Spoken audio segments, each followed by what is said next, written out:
ask you a couple questions. Have you ever experienced what they call brain fog? Maybe early in the morning or early afternoon, you just can't think clearly?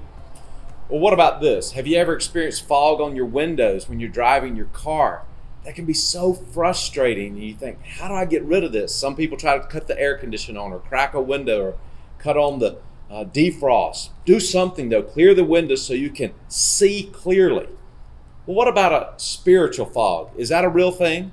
I want to tell you, it is real. Spiritual fog. You can't see clearly. You can't think clearly. Spiritually speaking, this happens, and that may be right where you are. I've been there before as well. So what do you do to clear up spiritual fog?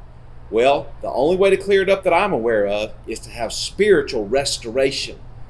And only God can do that for us. And we're going to talk about that this Sunday, because when there is spiritual desertion, where we've left the Lord, it creates spiritual fog in our life. We can't see clearly. We don't know where to go. We don't know where God's leading. And we need His spiritual restoration. And so we're going to be talking about that this Sunday. I don't want you to miss this. It's so powerful.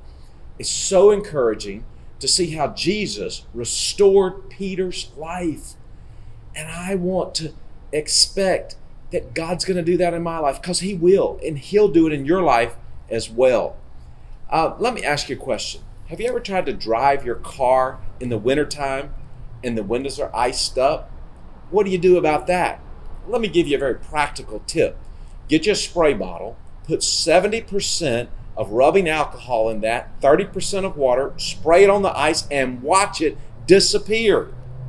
Does that really work? It does work. Now I want to give you a spiritual tip.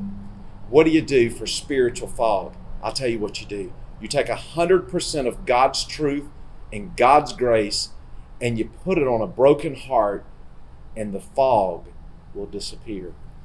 God will give you clarity again. God will give you peace again. God will give you purpose again.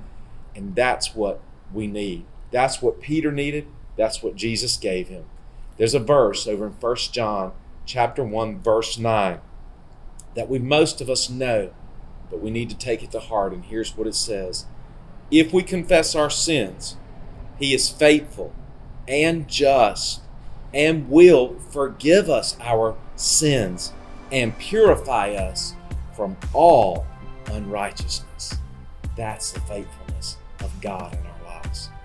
I pray you'll be here Sunday. It's a message I need, and I know it's something that'll minister to you as well.